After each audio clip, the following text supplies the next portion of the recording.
Mira la mamá.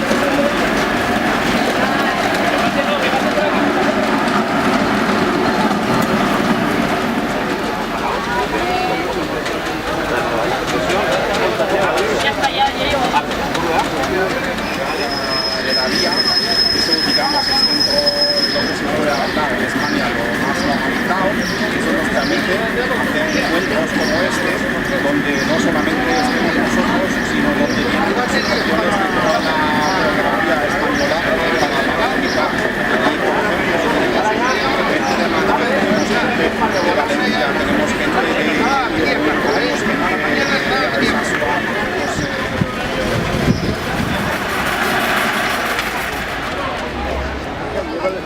Se va a durar.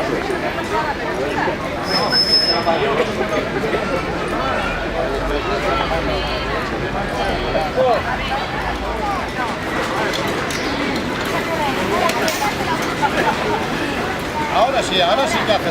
Ahora mola. Esteban, mira ahora la huya lo que hace. Mira lo que hace la huya. Habéis metido por aquí.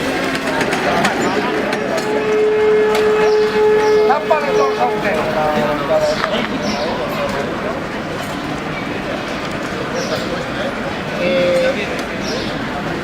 ¿Cómo le tienes? Ábrele bien el no, los corredores no. Aquí.